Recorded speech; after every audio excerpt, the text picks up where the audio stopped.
প্রশাসনের নিষেধাজ্ঞার কারণে পটুয়াখালীর ঝাউতলায় আয়োজিত বড় পর্দায় খেলা দেখানো কার্যক্রম বন্ধ করা হলো। 11 জুন এই ঘটনা ঘটে। এই বড় পর্দায় খেলা দেখানো কার্যক্রমের আয়োজন করেছিল পটুয়াখালী ওয়েলফেয়ার ফাউন্ডেশন। এ ঘটনা পটুয়াখালীতে ব্যাপক আলোচনা সমালোচনার জন্ম দেয়। ঘটনাটি বর্তমান সময়ে সবথেকে আলোচিত ও চর্চিত বিষয়। আমাদের পটুয়াখালীর সাধারণ মানুষের সেন্টিমেন্ট, এখানকার মানুষ ঐক্যবদ্ধ, এখানকার মানুষ ফুটবল প্রেমী, ক্রীড়া প্রেমী, এবং এই ধরনের একটি সিদ্ধান্ত নিলে প্রশাসনের প্রতিও মানুষ অসন্তুষ্ট হবে। আমি সেই দুপুর থেকে বারবার বোঝানোর চেষ্টা করে বিভিন্নভাবে বিভিন্ন রাজনৈতিক নেতৃবৃন্দের শরণাপন্ন হয়েছি।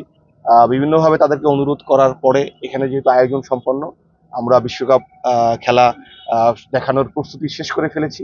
এরই মধ্যে বিকেলে সন্ধ্যার দিকে বিকেলের দিকে আমরা প্রশাসনের পক্ষ থেকে আমাদের যিনি এডিএম মহোদয় আছেন তার লিখিত নোটিশ আমরা রিসিভ করি। এটি আমাদেরকে অনুমতি দেয়া হয়নি, অনুমতি বন্ধ করা হয়েছে, এবং পুলিশ সুপার মহোদয়ের কার্যালয়ের লিখিত নোটিশ আমরা একসাথে আমরা এটি রিসিভ করি। তারপরে বিভিন্নভাবে আমরা চেষ্টা করেছি। পটুয়াখালী সদর আসনের যিনি এমপি মহোদয় তার সাথে কথা বলেছি, তিনি এখানকার পুলিশ প্রশাসনের সাথে কথা বলেছেন, তাদেরকে অনুরোধ করেছেন যেন এটি খেলা চলা স্বাভাবিক পরিস্থিতিতে আমাদের পটুয়াখালী পৌরসভা নাগরিকরা, ক্রীড়া প্রেমিকরা যেন খেলা আনন্দে উপভোগ করতে পারে।